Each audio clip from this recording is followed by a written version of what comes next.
All right, today we are going to be learning about compound inequalities. So compound inequalities are exactly as they sound. They are two inequalities compounded or just combined into one. So you are going to treat these again as if they're two inequalities as one. So we're going to solve our first inequality there. We have 5 plus 10x is less than or equal to 5.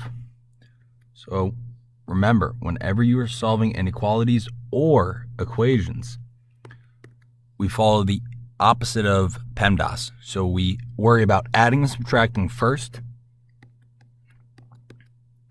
So then you have 10x is less than 0. And now I divide both sides by 10 because that is the opposite operation. It's multiplying there. So we have x is less than or equal to 0. Now, do the same thing here. 5x plus 10 is less than 55. Negative 5x plus 10 is less than 55. So we're going to focus on subtracting first. So we're going to subtract 10 from both sides. So if negative 5x is less than 45. And now I'm going to divide both sides by negative. Now we're going to turn this into an episode of Dora the Explorer for a second. What happens when we divide by a negative? Good, you flipped the inequality sign. I'm glad everybody knew that. We have x is greater than negative 9. And now, thanks to the magic of video editing, a number line has magically appeared.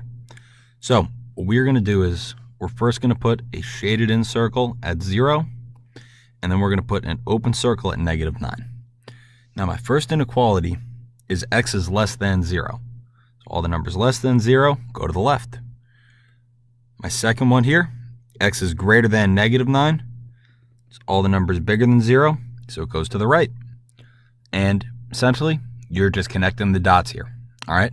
So this says we're looking for all the numbers when x is less than or equal to 0 and x is greater than negative 9. And all of those numbers fall within this range. All right? So let's take a look at example 2. Here we have negative 5 is less than n minus 8 is less than or equal to negative 7. Now, this looks weird. It looks different because it is. This is just a different way of writing in two inequalities compounded into one. So here's how we're going to attack this. We're going to first take a look at the first part of our inequality. Only focus on one inequality sign at a time. Just like that. Just like that. So all I'm going to do is I'm going to rewrite negative 25 is less than n minus 8. So we're just going to solve that inequality first and get that out of the way. We're just going to add 8 to both sides. We get negative 17 is less than n. But do I like having my variable on the right-hand side? I do not. So I'm going to flip everything around. I'm going to flip the n over to the left side. I'm going to flip my inequality sign so it is still trying to eat the n. And then negative 17 closes out the line there.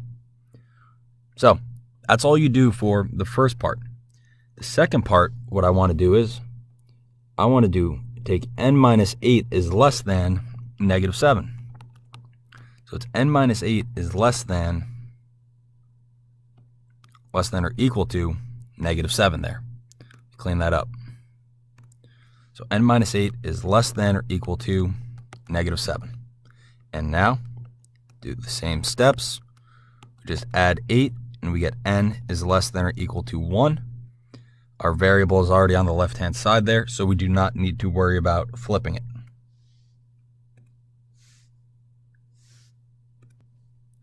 Bam, magical number line appeared. Now, ignore the poorly drawn number line here. All you need to focus on is negative 17 and 1.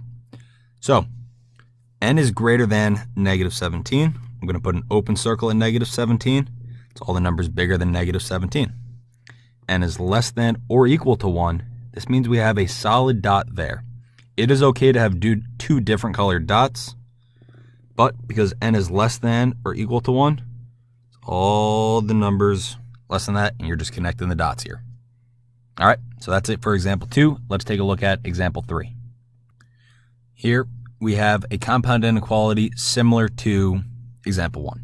We have 5x minus 9 is greater than or equal to negative 24, and 10x plus 3 is less than or equal to 63. So pause the video here, try this out on your own, see how you do, then correct your work.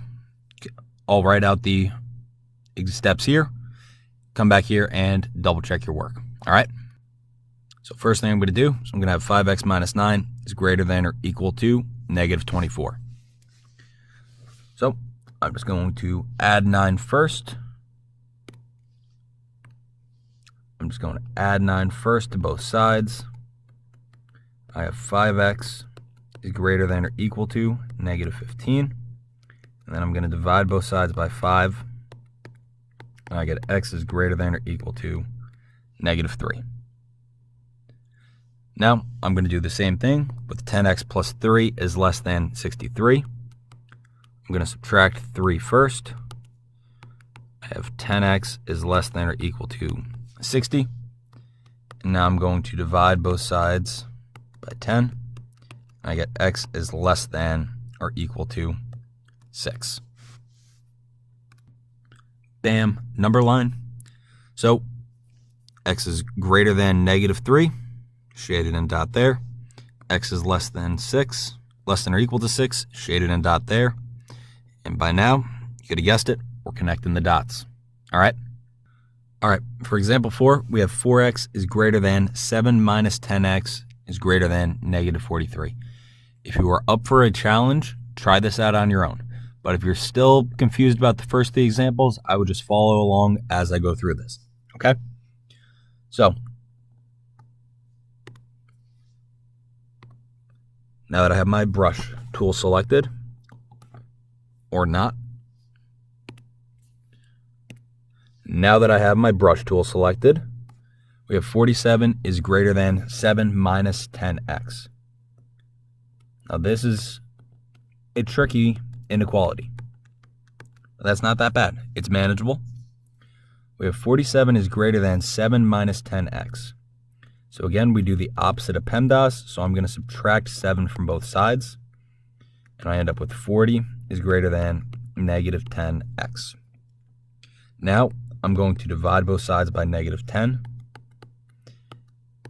And I get negative 4 is less than x. So I flip my inequality sign because I divided by a negative there. And now we have our variable on the right side. Is that a good thing or is that a bad thing? Bad. So we need to just flip our variable to the other side. We get x is greater than negative 4. And now we're going to take a look at the second half of our inequality, where it's 7 minus 10x is greater than negative 43. So we have 7 minus 10x is greater than 43.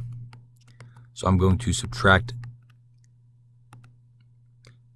7 minus 10x is greater than negative 43. Strike one for me, but we're almost done with the video, so it's not that bad. We're still subtracting by 7 on both sides first, because we do adding and subtracting first whenever we're trying to solve inequalities or variables. So we have 10x is greater than negative 50. I'm going to divide both sides by negative 10, and I get x is less than 5 for my second inequality. Bam, video editing magic yet again. So we're going to have x is greater than negative 4. I'm going to put an open circle here at negative 4 because it is just greater than. Then we have x is less than 5, open circle there. So all the numbers greater than negative 4 but less than 5 lie within this range. All right, so that is it. Please upload a picture of your notes to Schoology so that way you get credit for this assignment and copying down these notes. It's an easy, free points as long as you just copy down the examples. All right. If you have any questions, feel free to email me, let me know. But that's it.